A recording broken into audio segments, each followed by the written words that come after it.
If you look closely on this leaf, you can see tiny white bugs moving around. Look even closer and you can see countless offspring of those same bugs. These are springtails, a tiny hexapod belonging to the order Collembola that populates the earth in numbers as high as 10,000 in a single square foot. They naturally occur on every continent, where they can be found in many different shapes, sizes, and colors. They can be easily found in moist and humid environments, typically under a pile of leaf litter, shrubs, and wood, or in the actual soil itself. Depending on the species, proper husbandry of springtails changes, so for the sake of today's video, we will be focusing on tropical and temperate white springtails. Temperate white springtails can thrive in almost any enclosure you put them in, but do best in semi-humid to tropical conditions.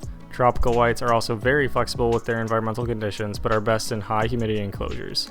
In fact, both species are so hardy that we keep them in every enclosure we have, ranging from dart frogs all the way to western hognoses. Springtails are most commonly used as a cleanup crew in enclosures. This is because they are amazing at consuming decaying plant and animal matter. Not only are they a good cleanup crew, but also an amazing source of nutrients for frogs, fish, spiders, and more. As you can see here, our dart frogs absolutely love a good springtail snack. Many people use them to feed young jumping spiders also. In our dart frog enclosures, we ensure our springtail colonies are always prominent enough that the dart frogs can snack whenever they want. The key to a large springtail population is seeding your enclosure with the proper amount of springtails for its size. We'd now like to bring you along as we make some new springtail colonies, starting with a charcoal substrate and then moving on to a soil and clay substrate. The first step in making a charcoal springtail colony is to get the actual enclosure itself. We prefer to use 6-quart clear bins. Make sure your bin is clean and free of any plastics or chemicals from the store.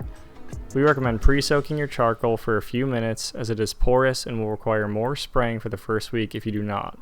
Once soaked and drained, pour your charcoal into the bin and fill it between 1/4 and halfway full. From here, just add 1/4 inch to 1 inch of room temperature water and then sprinkle some food on top. Once you have all that done, it is time to add the springtails. When adding springtails, use caution to not crush any or stress them out too much. A great way to use caution with them is placing large pieces of charcoal into the container, either by hand or using tongs or some other tool. With the smaller pieces, you can just gently pour the charcoal into the container. Just make sure you are not dropping them from too high up. After all the charcoal is in, use some more room temperature water to spray down the inside of the old container and pour it into the new one to ensure there are no stragglers left behind. Once you are done putting springtails into the new container, there is not much left to do but close the lid and put them in a suitable location. You can expect to see numerous offspring usually within 1 to 2 weeks after the colony is made and finished. Now moving on to a soil culture. The steps will be quite similar. The only difference is that instead of soaking the substrate, make sure to spray it thoroughly after you put the food into the enclosure. This will help to hold humidity and soften the food.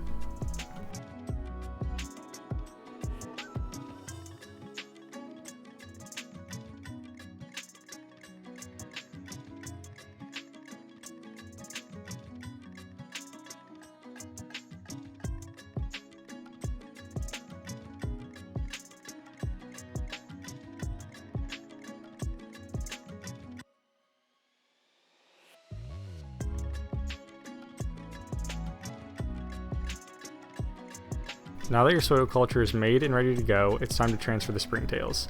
As you can see, we prefer to use a good old spoon to transfer them, but an entomology aspirator works great too. When transferring springtails, hundreds of juveniles can jump off of the tool used for transferring them. That is why we have our containers so close together to try and prevent as few as possible from getting out of the containers. Here are the temperate whites that we just transferred into their new container. As you can see, they got right to work. They're moving around, they don't really have a period to get used to their new container, they will get right to work. In just a moment, we'll show you the giant silvers. Those are also doing amazing and will be at work in no time. It is very important to keep them fed at all times if you're trying to produce a very big colony. While consistent feeding is very important to making a successful springtail colony, make sure to not overfeed or leave big mounds of food in the enclosure. This can lead to fruit flies and excess mold growing in the enclosure. When keeping your own springtails at home, you should change out the water in a charcoal culture if you notice it getting dark or if it has an odor. You should change the substrate in a soil or clay culture if you notice mold growth or if there is a bad odor. We are glad to help you on your springtail journey. We have included all products used in this video in this photo, and there's a link to our website in the description should you want to check it out. If you have any questions, drop them in the comments or reach out to us via the contact form on our website.